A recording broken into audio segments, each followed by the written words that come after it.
Hello friends, my name is Miranda and welcome to my universe. Today I'm going to be reviewing another Stephen King book, shocker. This week we have The Outsider. I have been waiting to read this one for so freaking long.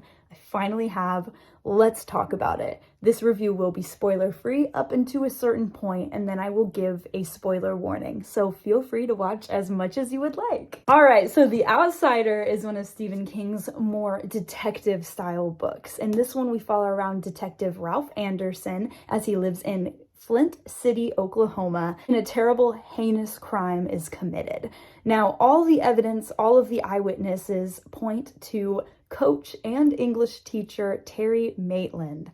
And it's a very ironclad case. It's almost impossible for him not to have been the one that committed this murder. However, as this case further deepens and new details are uncovered, things begin to get really weird very fast. There is so much evidence for Terry being at the crime scene and actually being the one to commit the murder, but then at the same time, he was at an English convention with a ton of other teachers, and he has a very strong alibi as well. And this leaves Ralph Anderson kind of at a loss, wondering how the heck this man could have been in two different places at the same time.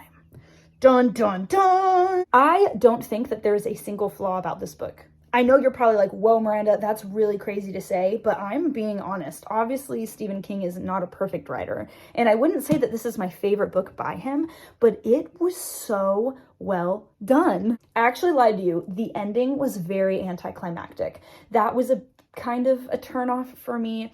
It wasn't terrible enough to get me to rate this book lower. I still gave it 5 out of 5 stars. I really loved it. I think the characters were well done. There are so many different themes that are explored in this book that Stephen King did such a great job writing. The main focus of this book is the belief aspect and how there is a certain line that has to be drawn between the natural world and the supernatural world. This book felt a lot like Dr. Jekyll and Mr. Hyde. It kind of had that really creepy undertone. Obviously, this is Stephen King, but it also is mainly focusing on the crime scene itself and the facts. What actually happened. But then there comes a point where Ralph, our main character, really struggles with himself because he doesn't want to explore other possibilities. He sees the facts, he sees what actually happened, and he just runs with that.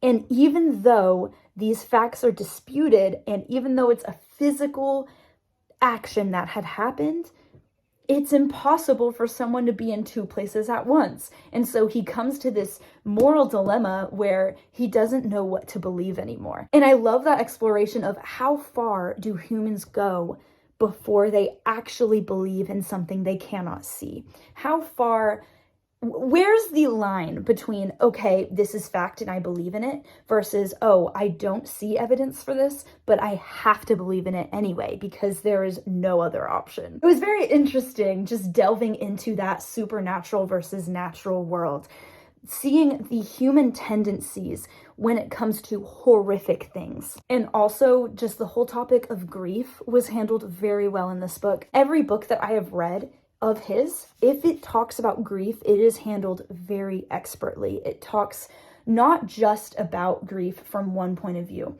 but if someone dies, a ton of people are affected. And I love this book because not only does the victim's family suffer from it, but the neighbors suffer from it. The town suffers from it.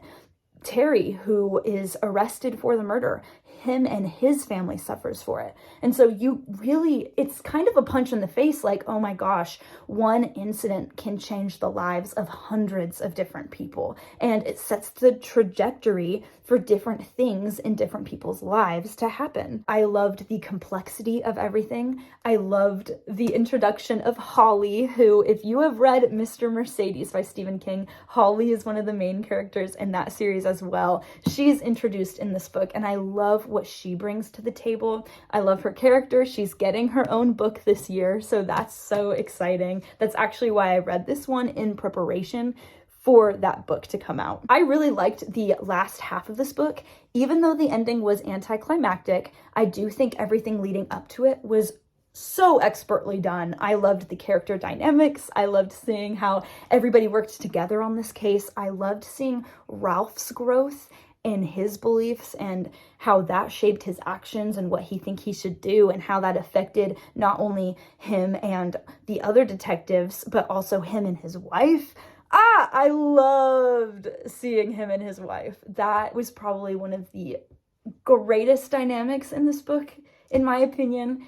I cried multiple times, actually, just from the silliest of conversations they had. But hey, it was deep and heartfelt, and I absolutely adored it. If you really like detective-focused stories, this one is phenomenal. But you got to read Mr. Mercedes first. I don't make the rules. All right, and now on to the spoilery discussion part. I'm gonna put the book down. So if you haven't read this book and you do not want to be spoiled, please don't watch the rest of this video. Have a great day, though. Alrighty, let's talk. My biggest issue is the ending, as I have said earlier. And I think I want to talk about this more because I feel like there was so much buildup to just Holly swinging a sock of butter at him. You know what I'm saying? I know it actually wasn't a butter sock, but it reminded me of the character Sam in iCarly, if you ever watched that TV show. Yeah, 100% Sam moment right there. I do love the fact that it was Holly that killed the outsider. I think that that spoke volumes, actually, because just of who she is and how she's more soft-spoken and she's not super sure of herself. And so I think her being the one that actually attacked the creature and was the one to lead to his demise, I think that was very symbolic, and I really liked that. I just think that Stephen King could have thought of a better way to do it. Even if there was more fighting, I would have loved to see the outsider get down and dirty with Ralph. You know what I'm saying? Like just swiping, claws. Maybe he turns into Ralph. I don't know. Like I said before, it was just all this buildup, and then it just kind of left him dead with worms crawling out of him. It just felt really odd and out of place, and I just was not very impressed with the ending. I also do love that the outsider was a supernatural creature. At first, I didn't really know how to feel about it because I kind of was thinking like, what? That's kind of a cop-out. Like, why don't you actually make it so that he has this ability to be in two places at once? Or I don't know, Stephen King would have come up with something. But it grew on me as I read the book, and I realized that Stephen King wrote it that way to prove a point, to prove not only to Ralph, but to the reader that like, hey, facts in life don't always line up, and we are forced to think about the supernatural, maybe not specifically the supernatural, but things that we cannot see, right? Whatever you might believe in, God, the universe, however it is, there is something else at work, and there are so many coincidences that happen that it's like, hey, this is unexplainable. And I think Stephen King did a bomb-ass job doing that. Sorry, excuse my language. I also loved that the outsider was actually based on true folklore from different cultures. I ended up looking up the Coco?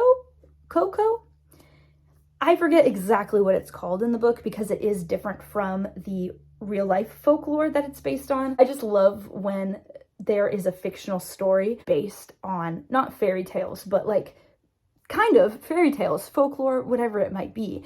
It engages me way more than just a fairy tale that is taught or a supernatural entity that's introduced and it's just made up from the author, which of course authors do a great job doing that too. But I love when there's a folklore base to it. It just adds so much more enrichment to it. I can read up about Coco and get more nightmares about it. You know what I'm saying? Not like I got nightmares from The Outsider, though this cover is super creepy.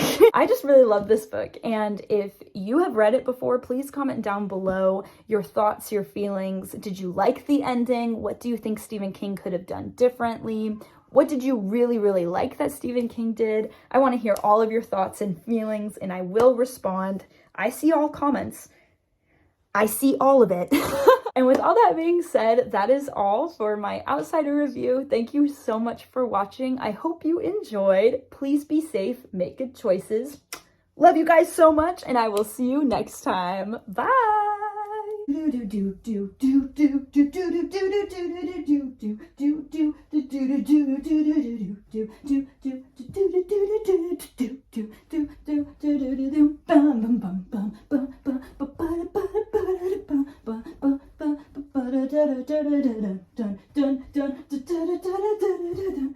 dun, dun, dun, dun, dun, dun.